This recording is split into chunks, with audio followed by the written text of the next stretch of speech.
Hello, and welcome back to the Barrens. Today we are going to talk about one of the darkest and cruelest places to have ever existed, and that is the concentration camp known as Auschwitz.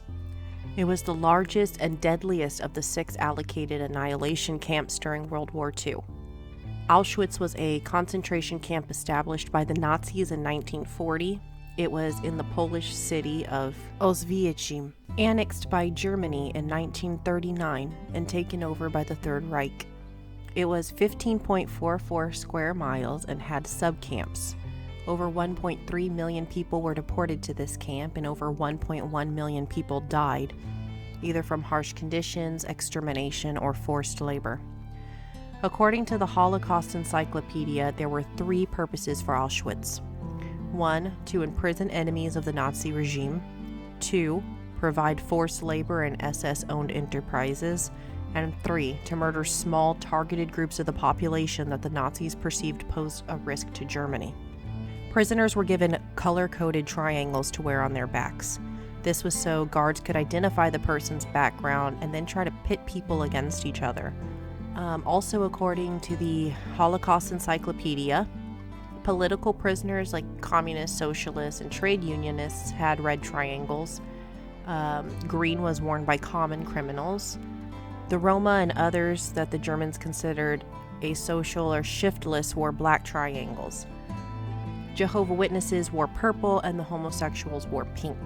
Letters indicated nationality. For example, P was for Polish, SU for Soviet Union, and F for French. Prisoners who were made to do forced labor were given a serial number tattoo. Those that were to be immediately executed by the gas chamber did not receive one.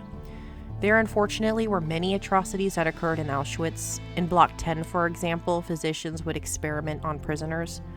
One such method of experimentation was forced castration or sterilization through the use of iodine, X-rays, or silver nitrate. There was also an obsession with twin experiments, and many of these were children. These horrid experiments included exposure to disease, torture, and even disfigurement. Their supposed purpose was to gather information on human illness, endurance, and other characteristics of the human mind and body. There was also forced insemination, amputation, and straight-up murder. So why twins? One was usually the control subject, and the other was the one to be experimented upon.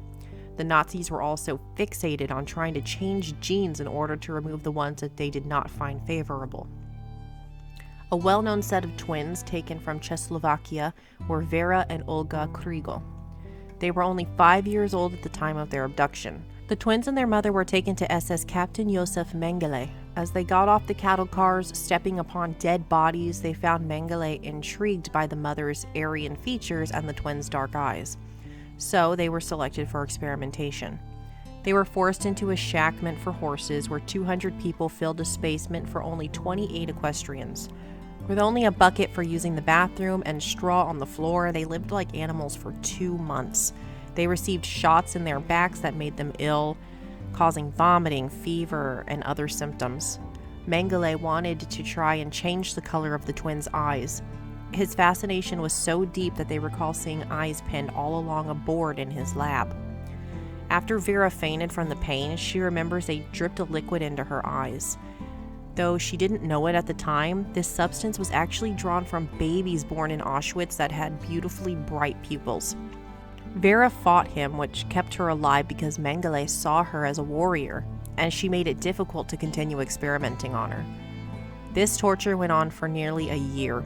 When the Nazis began losing the war, they began burning the shacks and forced all the Jewish prisoners into the square and told them to march. If any of them showed any weakness or bent down, they were shot on the spot. They were then told to run. It was minus 30 degrees and the girls were only 7 years old. They heard shots all around them as they ran through the snow. It was in 1942 that mass exterminations began, with the Red House and the White House, also called Bunker 1 and Bunker 2, were used. By 1944, between the crematoria and incineration pits, there were around 20,000 bodies per day. There was about 1,095,000 Jews that were sent to Auschwitz. Of that number, about 205,000 were registered in the camp, 25,000 were sent to the other camps, and about 865,000 were killed after their arrival.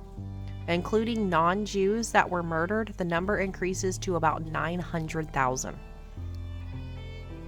The ones selected to die were most of the children, the elderly, and those who did not pass the inspection by a doctor to prove fit to work.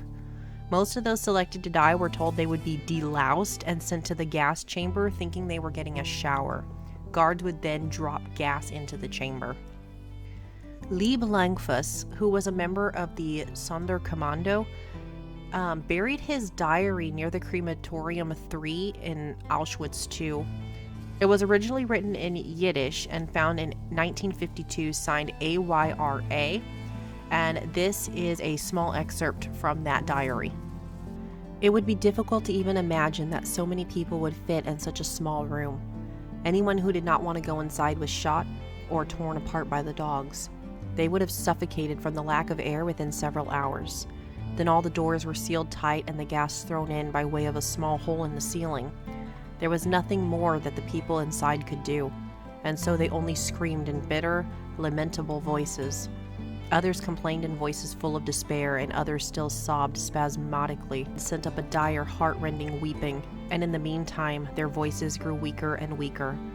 Because of the great crowding, people fell on top of another as they died until a heap arose consisting of 5 or 6 layers atop the other, reaching a height of 1 meter.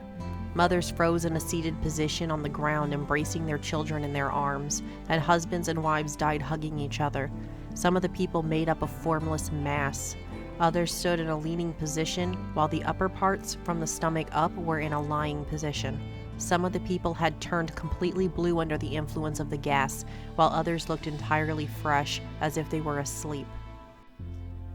Laborers were not given proper equipment to perform their tasks. They were also malnourished and poorly clothed. They weren't well rested either. There was an annihilation through work policy for certain groups of prisoners that literally worked them to death. Some people were forced to do labor that was considered a necessary part of the Nazi war, such as brickwork, quarries, workshops, weapons, aircraft, petrochemicals, and more.